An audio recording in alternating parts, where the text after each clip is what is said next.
Hello. I crossed a few things off of my list, but stuff still happened. So what's up? I want you to know up front, this episode is structured such that all the rough stuff is up front, and then it just kind of gets a little lighter there out. So stick with me. Hey, here we go.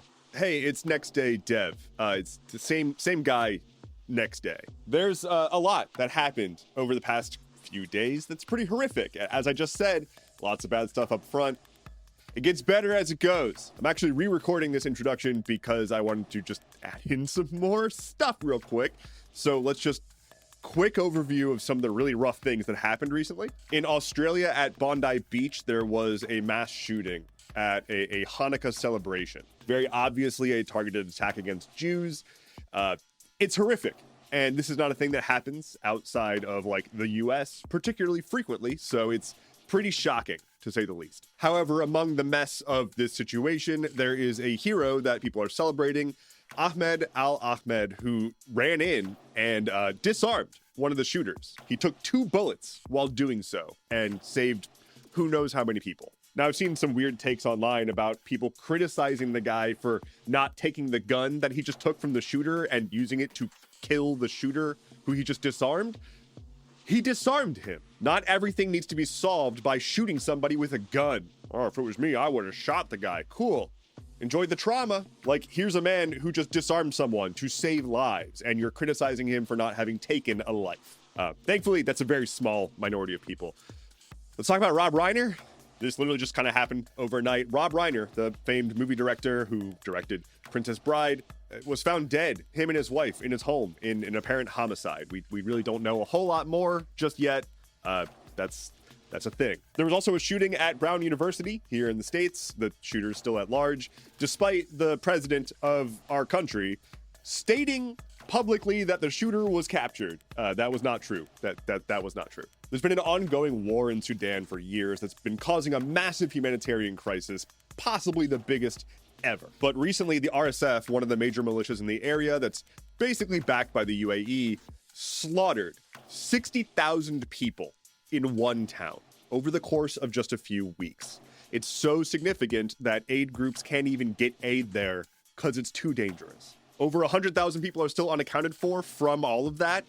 It's a massive crisis, and there's not a whole lot we can do, which makes me feel very powerless, and I'm sure it makes you feel very powerless as well. It's important to know that these are things that are happening, but it's also important to remember that we can't just fix it. Like, that is the problem with being a human. So the first step is being aware that these things are happening. And the next step is making sure folks in your life know as well. It's never a comfortable conversation to have, but we won't ever have change until people are actually aware of how the world works. Thanks for getting through that with me. Let's move on. I promise it gets better. It's going to be rough first, but then it gets better. So the US government under President Trump and his just gaggle of ghouls have been chasing down people in the streets who are not white and demanding immigration papers and then taking them to makeshift prisons. Often there's just no due process whatsoever. Sometimes they're showing up at a courthouse where someone's trying to do their immigration meeting and they get arrested and thrown into a prison. Prisons that have basically no oversight. And in the case of the infamous Alligator Alcatraz in Florida, worse oversight than a standard ICE facility. Because Alligator Alcatraz, which is actually the Everglades detention facility, is not a federal facility. It's a state facility. The state of Florida is using funds from FEMA to build a concentration camp. And the reports coming out of there are horrific. Now, before I get into that, you might be confused because there was a big story about how a judge had ordered for Alligator Alcatraz to be shut down. That didn't happen because that order was shut down.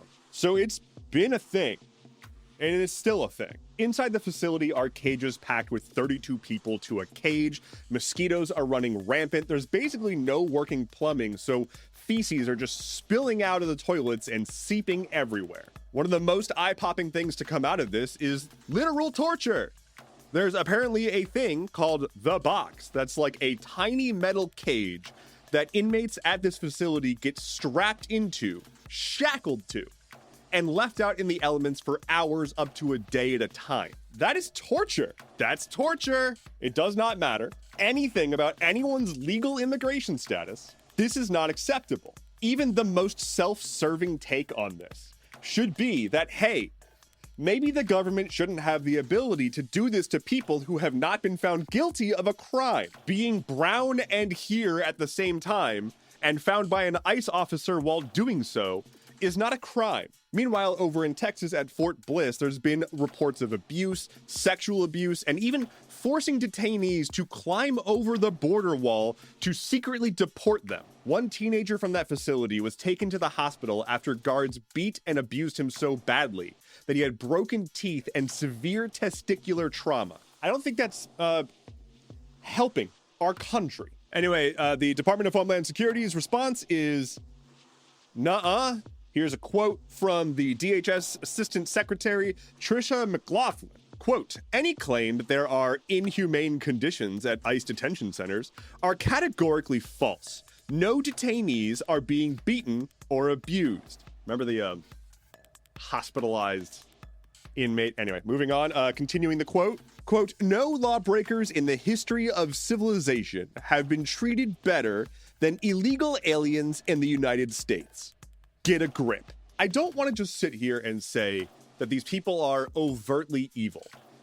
I also don't know what takeaway we're supposed to have besides that. I have watched every day as human lives have been destroyed, and I've been told by our officials to not care about that. And then I see people who are supporting this saying, haha, that's what I voted for. They need to do worse things to these people. Like, hey, that's awful. You're a bad person. But I also want to be very clear that I've seen a lot of tides turning about this, and I've seen a lot more resistance from people who thought that this was going to be different. I don't know why they thought it was going to be different, but they're finally now waking up to the fact that, hey, maybe running on a platform of mass deportation now doesn't result in the best administration. But here is a little bit of good news. We're starting to trend upwards, I promise. Because among all this immigration madness, Kilmar Abrego Garcia, the man who was, quote, mistakenly deported to the one country he wasn't supposed to be deported to, is back home. As a very quick recap, Kilmar Abrego Garcia was hanging out in front of a Home Depot looking for work when ICE agents arrested him. They used his bull's hat to say that he was a gang member, and then they deported him to CCOT, the torture prison in El Salvador. And then it came out that that was the one country that he was not supposed to be deported to if he was deported, which he wasn't supposed to be. To which the US government was like, no, he's a gang member. And also now that he's there already, we can't do anything to bring him back. And then he was brought back. Then when he was brought back, the Department of Justice was like, he will never go free on US soil. That's a quote. That is wild. This is a dude who was hanging out at a Home Depot looking for work as a day laborer. He's never gonna go free on US soil. Come on, you guys. It is embarrassing how much energy has been put into things that don't fucking matter and just make everything worse. So yeah, he gets back here. They're like, he's never gonna go free. And the US government continuously tries to deport the man to 3 different countries, this time in Africa. All the while, Abrego Garcia and his lawyers were saying, hey, he'll move to Costa Rica if you want him to. And officials from Costa Rica were like, sure, yeah, we'll take him. To which ICE was like, no, that's not on the table. It has to be an African country for reasons. Essentially, the government fucked up real bad. And because we know that nobody in this administration can ever admit fault on anything, they just double, triple, quadruple down on this random dude claiming that he is this hardened criminal. And at this point, they can't back off because they've already made it so clear. They've staked their claim on deporting this one guy who wasn't supposed to be deported. Because if there is a guy who is that color and was deported and brought back because, hey, he wasn't supposed to be deported, that breaks their narrative. Their narrative being that everyone who's that color deserves to be deported. Anyway, this is all kind of still ongoing. Kilmar is still not totally free. He's basically on house arrest. He has to check in with ICE, although a judge has signed a thing saying ICE can't arrest him, but it's ICE. We'll see. Let's let's move on. Let's keep that upward trend.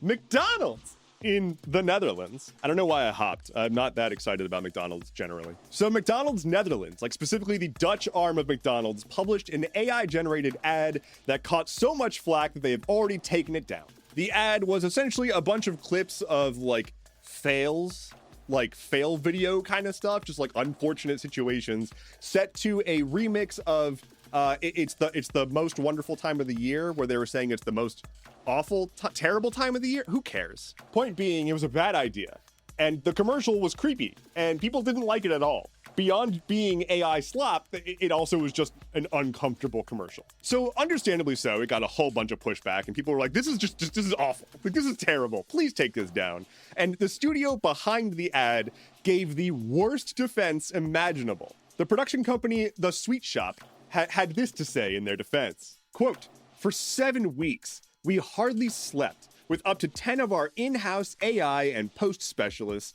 at the Gardening Club, our in-house AI engine, working in lockstep with the directors. We generated what felt like dailies, thousands of takes, then shaped them in the edit just as we would on any high-craft production."